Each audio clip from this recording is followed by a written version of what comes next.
I'm joined by Harry Littman of the Talking Feds YouTube channel and the Talking Feds podcast. We previously talked about that Supreme Court decision in the Fisher case regarding the obstruction of official proceedings, where the Supreme Court said that you really can't bring an obstruction of official proceeding under 1512 C2 DOJ unless it has this nexus with the destruction of documents. It's a big deal because Donald Trump was charged with 1512 C2 in two of the counts, obstruction of official proceeding. So the question was, is the DOJ going to continue to pursue 1512 C2 charges against Donald Trump? There still would be two other charges against Donald Trump. And we had hints. They teased us a little bit, Harry, because in other cases involving 1512 C2, the Department of Justice in various cases either said, look, we still think that this criminal case against an insurrectionist and has that nexus to documents, and others they said it doesn't. So some cases got dismissed. Some cases got, in those cases that got dismissed, those charges got dismissed, I should say,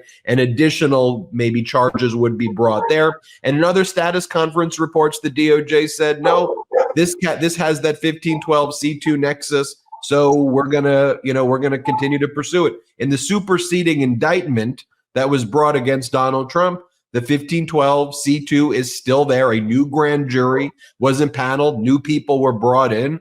And we see right there, it was brought in the indictment, 1512 C2. So special counsel Jack Smith saying this has a nexus to documents. What do you make of it? Yeah, so this is pretty interesting. They did dismiss, Ben, a ton of cases, like some 60 cases, but they kept a few.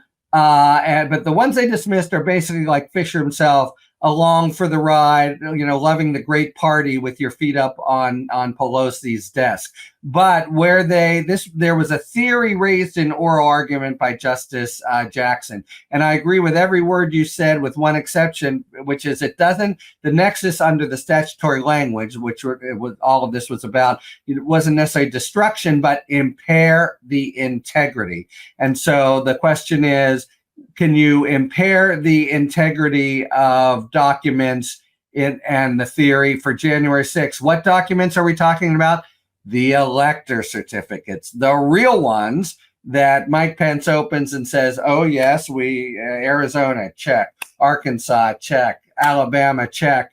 The plot to substitute for those, the phony baloney Trump certificates, is the DOJ is saying a plan to impair the integrity of those very documents. And the couple cases they've charged say just that. And that's exactly how it works with Trump. He doesn't have to have his shredder out.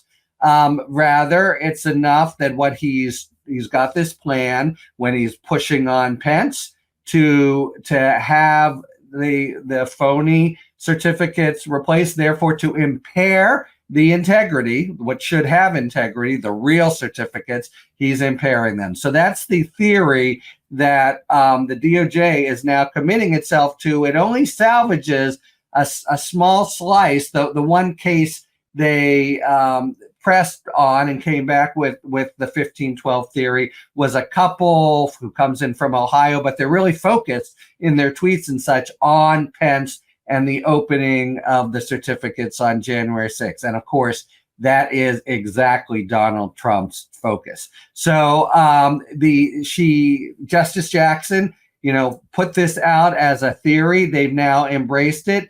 Down the line, will 5 members of the Supreme Court say, no, you actually have to rip it in two? Or, it sure seems to already be to fit well with the language. And remember, this is the case where Barrett departed the conservative camp, saying the language here fits even for Fisher. So now I think this theory doesn't impair the integrity of evidence.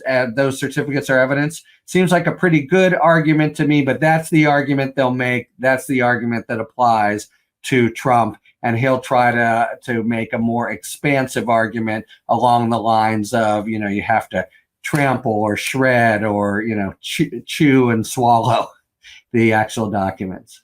There's judicial jujitsu going on here at a very delicate level behind the scenes. You mentioned Justice Ketanji Brown Jackson. She was appointed by President Biden, an incredibly accomplished jurist. In her dissent, she gave the roadmap, in other words, of how you could address conduct by January 6th insurrectionists, where they aren't physically taking paper and like shredding it and putting it through a shredder, but where they are impairing the integrity of the documents through their actions. And so in the dissent, and sometimes people go, well, why do people write dissents? Why do justices even write it? This is an example because she's giving a roadmap for, and she's a very accomplished jurist, giving this roadmap for how prosecutors can look at this issue through, through that lens, right, Harry? I mean, that was an important thing. And similarly, though, you see that jujitsu in other ways, perhaps more nefarious ways, like where Justice Clarence Thomas, for example, puts in his dissent a message to Judge Eileen Cannon about how she should be viewing the special counsel, which she kind of takes and runs with. Although I should make this one clarification, Harry, and Justice Jackson's was not in the dissent. I said that, and I was incorrect about that. She actually was. People were wondering why did she join the majority opinion. Yeah, but this was an oral argument is where she brought up this theory and offered it up to the DOJ. But you're right, and an interesting part, this is going to play out not in the Trump case. It's going to play out in the case of this couple from Ohio. And everyone's going to understand what the stakes are.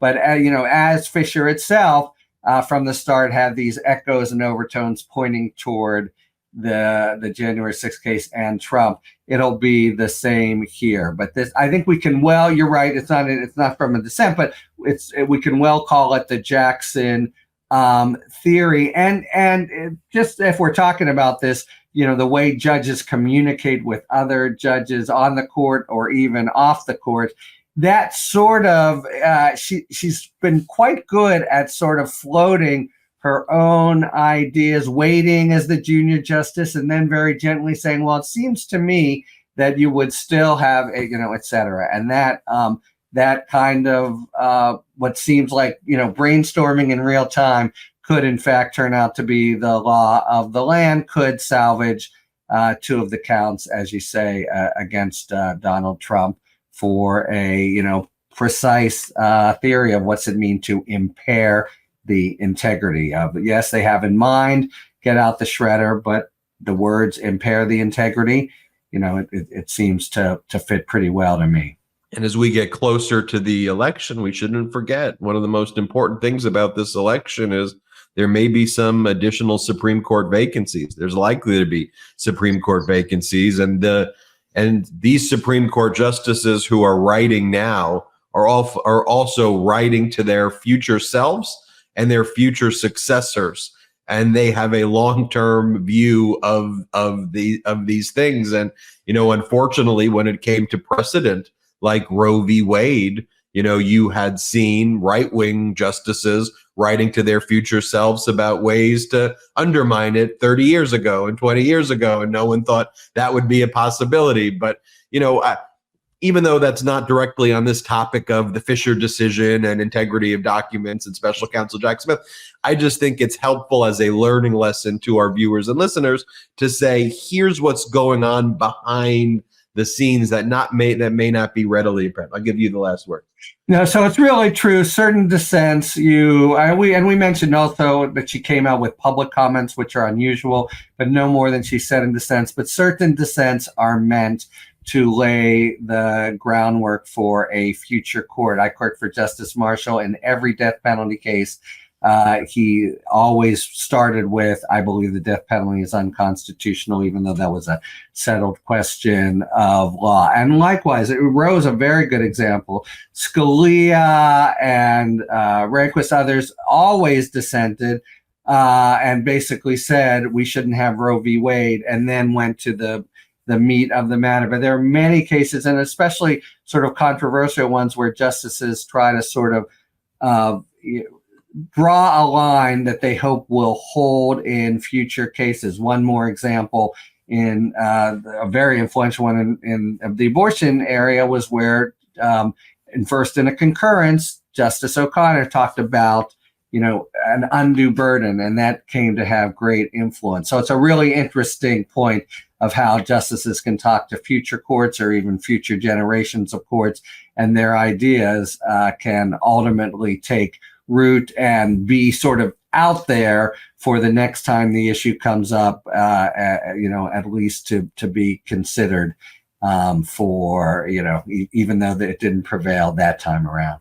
It's like when I made the time capsule to myself back in 1990, and I said, you are going to be a YouTuber and be with a distinguished former federal prosecutor, Harry Litman, and you're both going to spend your time talking to people on YouTube. I said, and Mary, these things happen. Nailed it. Everybody, make sure you go to the Talking Feds YouTube channel. Just search it, Talking Feds. It's free to subscribe to Harry's channel. They do a great job. If you want to know where I get my legal news from, it's Talking Feds. So go to the Talking Feds YouTube channel, subscribe. It's free. Thanks, everybody, for watching. Thanks for tuning in. If you enjoyed this video and other Talking Feds content, please take a second to like and subscribe. Talk to you later.